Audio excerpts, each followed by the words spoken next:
Good morning. Let's talk about leftovers. Not the kind in your fridge, not that mysterious foil-wrapped lump that might be last Tuesday's lasagna or last month's cheese. I mean the bigger kind. Norway is a country built on leftovers. Not in a bleak way, not in a we had nothing so we survived on bark and snow kind of way, but in a quietly clever, beautifully restrained, deeply sustainable kind of way. It's a place where scarcity breeds creativity, where the scraps aren't seen as second-rate, they're the soul of the story. Let's take brown cheese. Now, if you've never tried brown cheese, or brunost as it's called here, it's a bit of a shock at first. It looks like caramel, it slices like fudge, and it tastes like, well, imagine if toast and condensed milk had a baby, and then aged it in a hiking sock. I love it. It's a bit weird, but it's also wonderful. It helps locals get through the long, cold winters here. And the best part, it wasn't supposed to exist. I discovered brunost on a shore excursion just further north in the fjords on a goat farm high in the mountains over the Eidfjord. The farm itself is a kind of leftover, a living remnant of a bygone era. The farm, Hurdlesetra, that's the name of the farm, has been in the same family for centuries, since the 1700s. And it's currently looked after by husband and wife duo Jostein and Åshild. These mountains used to be bursting with farming activity. Families would have a winter farm lower down the mountain, a summer farm higher up, where the cattle would benefit from delicious and healthy vegetation that was once covered in snow, but the snow's finally melted. But nowadays, there are very few survivors. The leftovers include this goat farm and a farm over there, according to Jostein, and they keep cows. Jostein and Åshild can't keep the farm staffed year-round anymore. The Norwegian population has largely moved on from this admittedly extreme but delightful way of life. So they appeal to the intrepid spirit of visiting students. Students from across Europe come here to milk the goats by hand and to live the farm life one season at a time. That said, even though this is far from mainstream these days, it doesn't seem that they have any trouble filling those slots with willing students to help out. They never need to advertise. Each year, that round of students just recommends them on to the next. Anyway, back to the brown cheese. We were standing around on the farm, and then it starts to rain. And Jostein didn't even bat an eyelid. He's made of tougher stuff. But the goats, they scuttle off for the protection of some twiggy trees, and then that just left us. So Jostein took us at that moment to introduce us to something he's very, very proud of. And here's how he introduced it. Would you like to try brunost? We think it's great. But in your countries, you feed it to the pigs. What a sales pitch. Would you like to try our artisanal pig feed? Absolutely. Brunost is made from whey. This is the leftover liquid after cheese curds have been removed in the traditional cheese-making process. And most places really do throw that away. It is tossed to the animals. But Norway turns it into a national treasure. Åshild brought us round to the shelter of a wooden cabin, and she showed us her process. Outside, under the wooden veranda, she had this big black iron cauldron smouldering over a wood fire. Inside, she's got whey, the leftovers from her first batch of cheese, and fresh milk. And she starts to stir. Now, I think the stirring was just for dramatic effect, because there is no way that amount of milk was going to evaporate before we had to leave. So then she drops the paddle, she unveils a block of caramel brown cheese. Because once the whey boils down, those natural sugars caramelized, and what you're left with is this sweet, tangy, sticky block of something. It doesn't quite fit into any category, but it is distinctly Norwegian.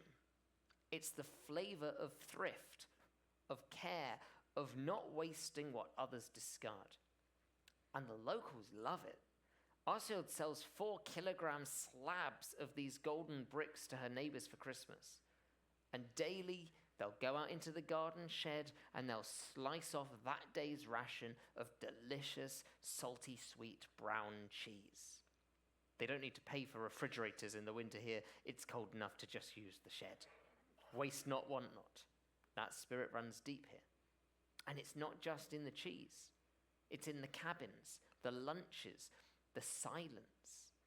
It's in the idea that you don't need more to be content. You just need to make the most of what you have already. And Norway has it in spades, if you're ready to step outside and experience it.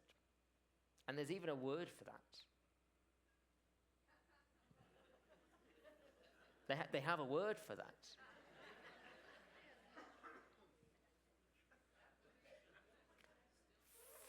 Friluftsliv.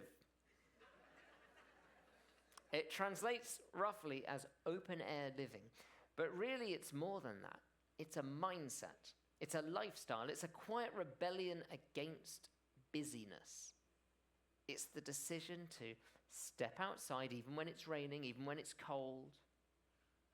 Friluftsliv says, get out anyway, walk anyway, breathe anyway. It's not about conquering mountains. It's not about posting selfies from a kayak. It's just about being there, about noticing the light, about feeling the wind, taking a coffee outside, even though, yes, your hands are going to go numb. It's about simplicity, presence.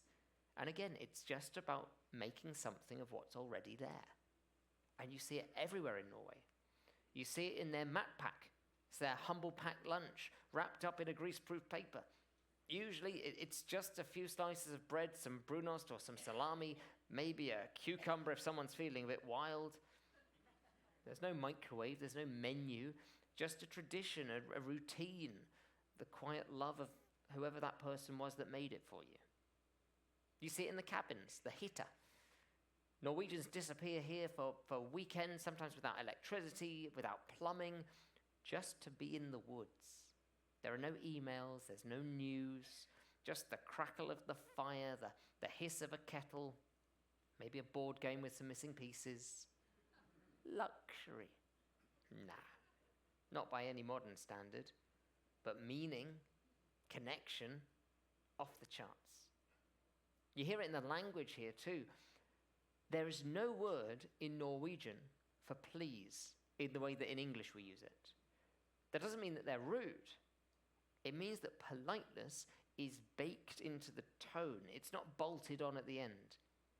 Just like so much else in this culture, it's understated, it's assumed, it's already present. And then, of course, there's the landscape, which is not left over at all, but it's what's been shaped by what has been taken away. Because the fjords weren't built, they were carved by glaciers over millennia, grinding down stone until all that was left were sheer cliffs and deep blue water. Even the views here are made from absence. And maybe that's why Norwegian stories feel different too. They grow out of the land. Trolls don't live in castles. They live under bridges or behind waterfalls. They live inside caves. They're made of moss. They're made of shadow and thunder. They're not shiny. They're ancient and strange and maybe a little unsettling, just like the landscape itself. It makes sense. In a place where winter lasts half the year and the sun just doesn't show up, your stories don't come from abundance. They come from endurance, from holding on, from the flicker of a candle in a snowstorm, and maybe from a block of brown cheese and a cup of coffee in a cabin that's got no signal. There's a proverb that's popular here in Norway. It says, "We do not inherit the earth from our ancestors, we borrow it from our children." That's not just environmental, though that certainly applies. It's a way of seeing the world. It's a kind of humility. You don't take more than you need. You don't throw things away just because they're a little bit bruised. You find a use, you fix it, you make soup. It's a mindset that feels oddly radical right now, in a world where we're encouraged to upgrade, refresh, discard, reinvent ourselves weekly. It's quietly revolutionary to say, no thanks, I'm good with this old jumper with a missing button, this chipped mug, this leftover stew. It still works, it still matters. Of course, Norwegians aren't saints. They have TikTok and take away all the same modern distractions that we all have.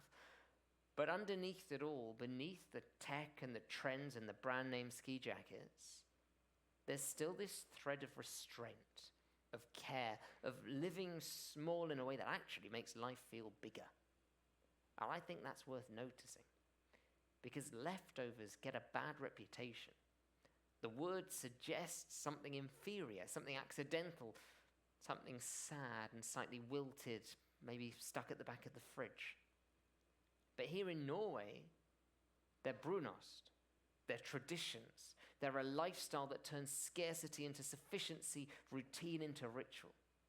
They're the knowledge that even after the storm, there's something left to hold on to, even if that something is just a slice of cheese. Let's open up our portal, and we're going to collect our next two ports of call, Eidfjord and Trondheim.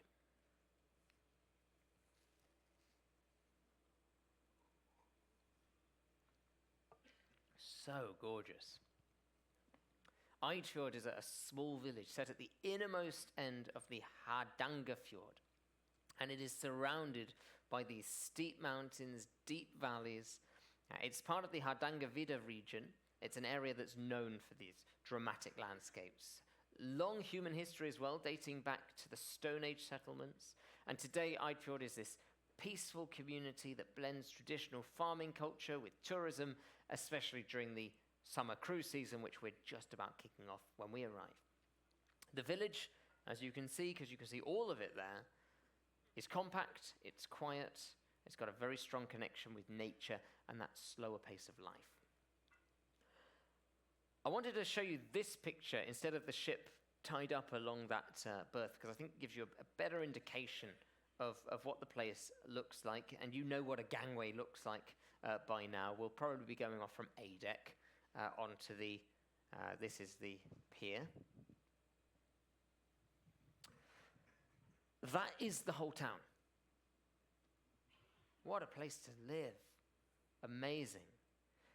But because of that, this is one of those ports where I do lean a little bit more on a shore excursion. Whether it's one of our shore excursions, whether it's a private shore excursion, doesn't matter.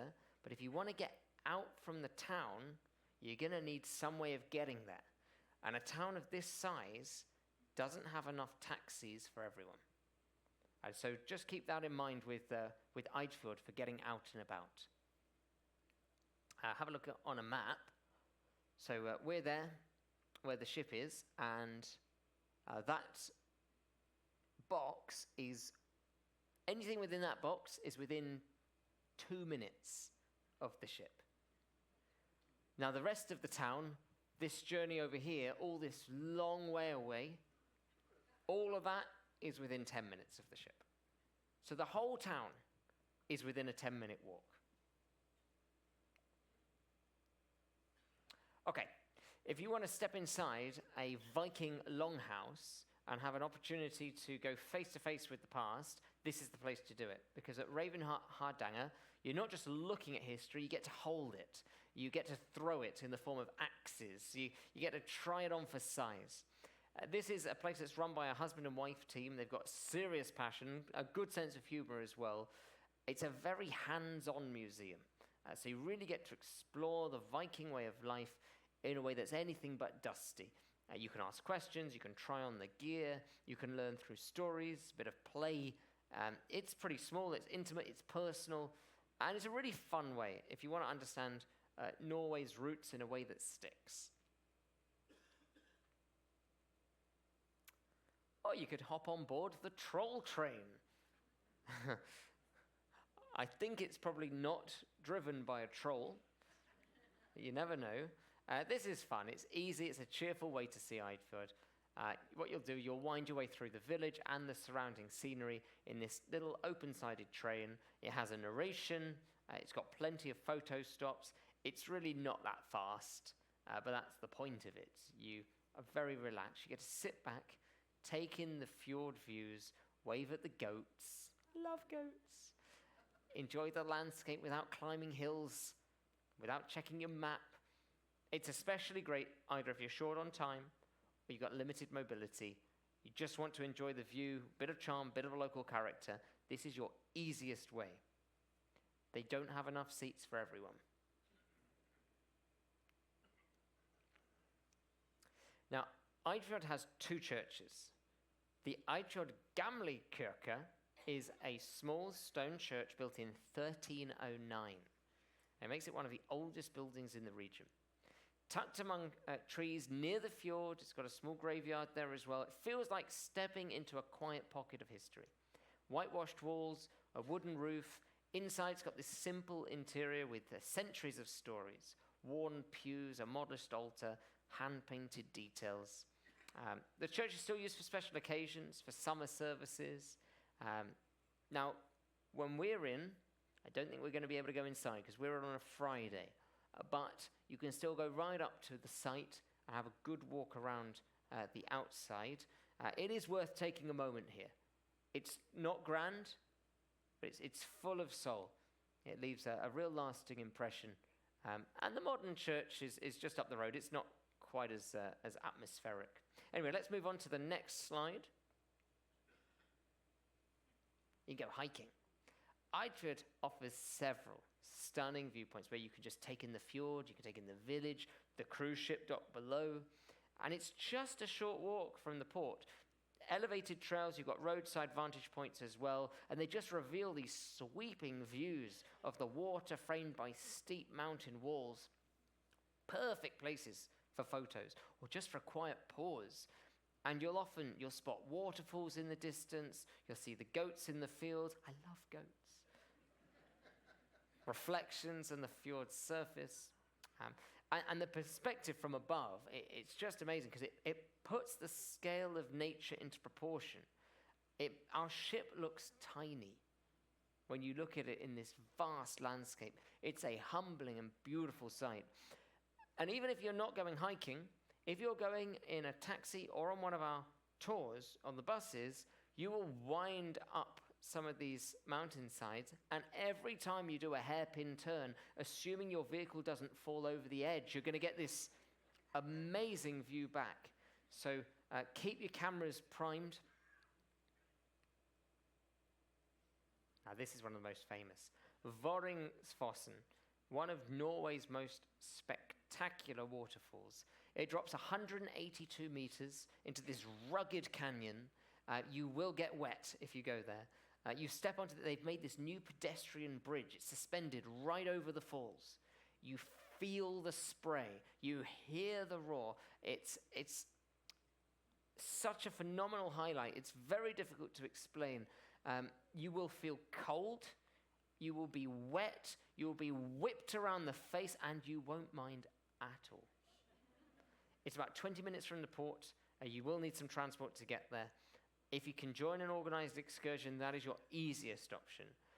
Private taxis are available if you prefer to go at your own pace, but there aren't enough for all of us. But either way, if you're after this is why I came to Norway moment, this is it. Just don't forget your camera and expect your camera to get a little bit wet.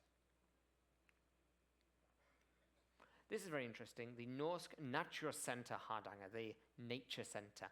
It's an engaging visitor center. It brings Norway's natural wonders to life through films, exhibits, hands-on displays, and it's just outside Eidfjord. So it's a really great stop if you want to understand the geology, the wildlife, the climate that's shaped these fjords. There's a panoramic film which is really wonderful. Make sure you see the film. It flies you across glaciers, waterfalls, mountain plateaus, and then you explore the interactive exhibits that cover everything from reindeer to rock formations. It's accessible, it's family friendly, anybody can enjoy this one. It's a very easy one to combine in with a trip out to Varingfossen. Chances are those of you going to Varingfossen on a shore excursion probably includes a visit here, but you could go independently as well. If you're curious about what's beneath the beauty of the landscape, this is the place to start. And they've got a shop here as well, if you like expensive shops. You're going swimming, right? Eidfjord Sand Beach is a small, but it's a lovely spot, just a short walk from our cruise port. And really soft sand meets these clear, crisp and cold waters of the fjord. It's surrounded by towering mountains. It's a really peaceful place to sit, to paddle, to have a picnic. And yes, you can swim here if you're brave enough. Ivan, I think, will do this. Do you know what? I put this in for Ivan. This is dedicated to Ivan. You'll see him there with his funny shoes on. And he's going to go splish, splash, splosh in that. Because it's so clean. The water is beautifully clear. It's cold year-round, even in the height of summer. But the locals and the occasional hardy tourist take the plunge here, and it's very healthy for you, apparently. I'm not going to find out myself, but there are benches on the grassy areas if you want to go and cheer Ivan on. The views there really make it worth the visit, whether or not you're going to go in the water. So let's have a look at all of those on a map.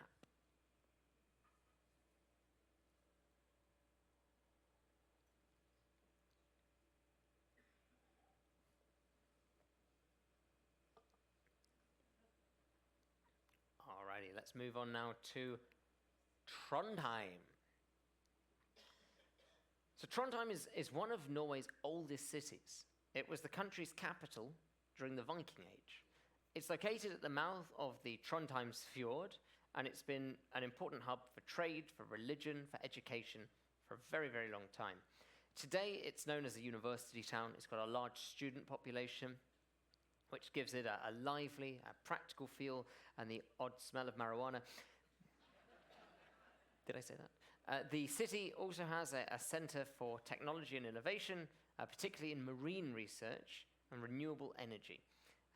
Plenty of history here, but Trondheim isn't a museum. It's a working city. People live here, they study here, they get things done here with a strong sense of local identity. Are you going to get off the ship? Probably on A deck, maybe deck 1, and then you go across that little bridge, and then you're on the main part of the land. To see it on a map, we're just at the western edge of the port facility in the dedicated cruise ship berth. And then you're looking at about a 20-minute walk to get to the old centre of Trondheim, which is sort of on its own island. It looks like an island there as the water wiggles its way around it. Let's get into our top 9 for Trondheim. Rockheim is Norway's national museum of pop music. It's located in this striking modern building by the harbour in Trondheim, and inside you'll find interactive exhibitions covering Norwegian music from about the 1950s through to today. Everything from rock to punk to hip-hop to pop. You'll explore recreated record shops in there from back in time, listen to classic tracks, try your hand at DJing or guitar solos in the sound labs in there. It's hands-on, it's great fun. It's designed to appeal to all different ages, whether you're into music history, whether you're just looking for something a bit fun, a bit different. If you do enjoy music, this is well worth a stop, and it is so close to the port that everybody's going to walk past it, even if they don't go in. But this is probably the most famous building. Nidarosdomen, the Nidaros Cathedral. It's the most important church in the whole country. It's a major historical landmark in Trondheim, of course, and it was built over the burial site of St. Olav, the Viking king turned saint. So this has become a pilgrimage site for about 1,000 years now. The building itself is very impressive. It's a Gothic architecture, cathedral, carved stone figures, intricate stained glass windows, and it is still an active place of worship. Often hosts concerts as well, but it is an active cathedral. You can explore the cathedral, you can go and visit the crypt, you can climb the tower, which gives you a great view over the city. Whether or not you're religious, this is a central part of Norwegian history and its national identity. Now, it's going to cost you 120 kroner to go in here, or you can get a combined ticket for 240. And it will also get you in here. You're thinking, that's not a good deal. That's just 120 times 2. Who are you trying to kid? If you pay for the combined ticket, then it also gives you access to a third attraction, which is the Norwegian crown jewels. But this is the Archbishop's Palace. It's located just next to Nidaros Cathedral. It's one of the oldest secular buildings in Scandinavia because it once housed powerful archbishops. Now it serves as a museum complex. So it's got exhibitions on church history, Norwegian crown regalia, which I mentioned in a separate area of the site, archaeological finds. It's very well laid out, it's easy to navigate, and it adds great context to the cathedral next door. And as I mentioned, you can buy that combined ticket. It gives you access to both the palace and the Nidarosdomen, and also the crown jewels, which is a separate exhibition. It makes it a really great option for us as visitors. And if you're interested in how religion and politics shaped medieval Norway in particular, then this is the place to explore it. Now, it's been a while since we've hung around in an old prison. So, let's visit Justice Museet. This is Trondheim's Museum of Justice, and it's housed in the city's former prison and police station. This museum offers a clear, sometimes sobering, look at Norway's legal system, past and present. And exhibits cover crime, punishment, policing, prisons, even wartime justice, which is a little bit shocking as well. It's not a flashy museum, but it's thoughtfully done. Personal stories, original artifacts that just help explain how the system has evolved. Inside, there's a recreated courtroom. There are old uniforms on display. There are prison cells that you can step inside. It's a different side of history. Less romantic, but still important. Stiftsgården is Trondheim's royal residence. It's one of the largest wooden buildings in Scandinavia. And Scandinavia isn't just Norway, it's this whole wider region. So, built in the late 1700s, it's been serving as an official royal lodging during visits of the royal family when they've come to the city, including for coronations, for state events.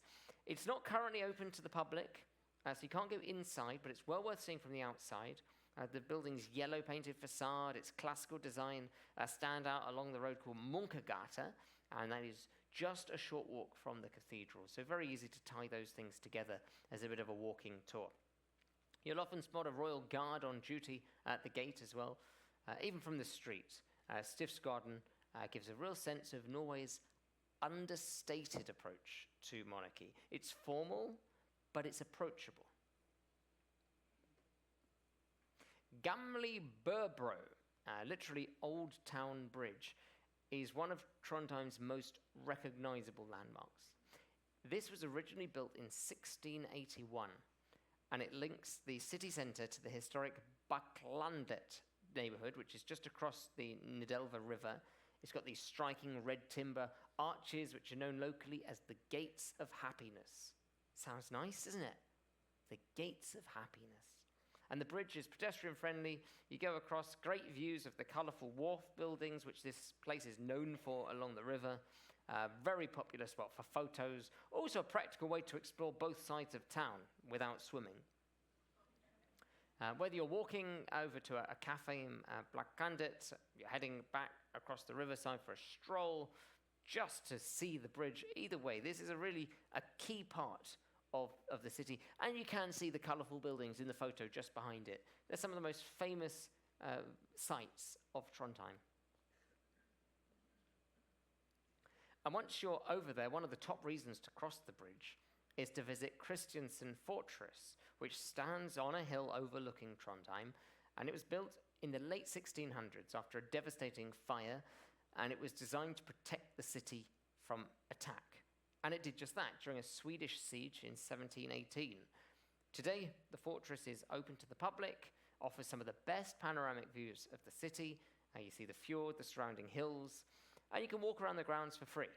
There is a small museum inside. The museum itself is only open in the summer months. I'm not sure if we quite count as that just yet, but if we do, then it will open at 10 o'clock in the morning for the museum. But even just to walk around the site is wonderful. Beautiful place, it's peaceful, it's got this really strong historical presence. Now, I mentioned it's a university town,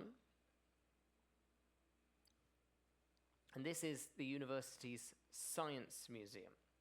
It combines natural history, archaeology, cultural heritage, all under one roof, and it's part of the Norwegian University of Science and Technology, which is NTNU. It's well organized, it's got everything: Viking artifacts, climate science, fossils, taxidermy, old tools, a model of an old medieval Norwegian town, so you can sort of get an idea of how things used to be structured and built. And it's a very easy museum to navigate. There are English translations right the way through, so you'll be able to understand what you're seeing as well. And it's a really good indoor option if the weather happens to turn. Quiet place to just learn about the region's long human and natural history, generally speaking, without any crowds. And this is our final pick for Trondheim, Sverresborg Trondelag Folk Museum. It's an open-air museum set around the ruins of King Sverre's 12th century castle. And now it features over 80 historic buildings relocated from across the region, brought in and rebuilt here, including farmhouses, a staved church, a recreated 1900s Trondheim Town Square. And you can explore workshops, you can watch demonstrations, you can get a feel for how people lived in rural and urban Norway over the past few centuries. It's spacious, it's easy to walk around, you get great views of the city as well, and exhibits indoors cover folk art, music, local traditions as well. So this is a really lovely place, A, for a photo shoot, but B, to get that deeper sense of Norwegian daily life over time. Let's put all of them on a map.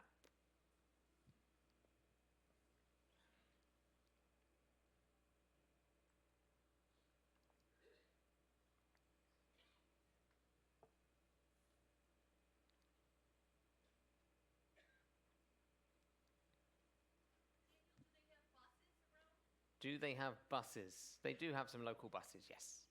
Yeah. A couple of years ago, after my first cruise to the Norwegian fjords, I bought a jigsaw puzzle in a charity shop. It was a vintage Norwegian landscape. It had fjords, snow-dusted peaks, a red cabin with smoke curling out of the chimney. Idyllic, cozy. 1,000 pieces of borrowed calm. It cost me £2, and it had a sticker on the box that said, "All pieces included, we think." And that should have been the clue. It was February, and I had a weekend with no plans, so I made a cup of tea, I turned off my phone, and I just started sorting. Edges first, of course, then colours, then that slow progress over hours, just watching that scene take shape. And it really did start to come together. The mountain, the cabin, the sky, the fjord. Except one piece was missing. A little triangle of white where the snowy peak should have been. I searched everywhere. Under the table, in the recycling bin, inside the teapot. Just in case. Nothing. It should have been infuriating.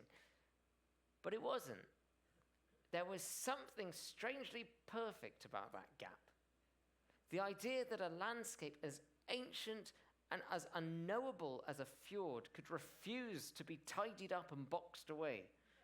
That this image, so clean, so contained, had one piece left open. And it reminded me of how I'd felt about Norway itself.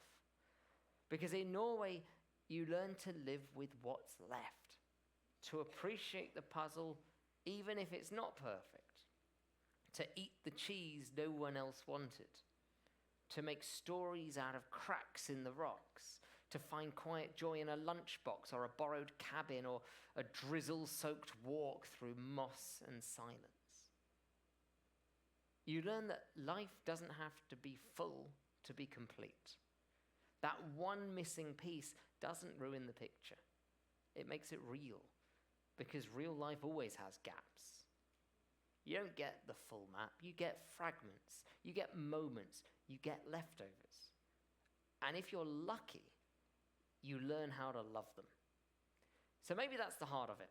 Maybe Norway doesn't just teach us how to survive with less. Maybe it teaches us how to cherish what we have, even when it's incomplete, even when it's imperfect, even when it tastes like caramelized socks. Because there's something deeply human about leftovers. They're not pristine, they're not polished. They're the bits that we almost threw out, but didn't. And in that, there's care, there's memory, there's meaning. And sometimes, just sometimes, there's cheese.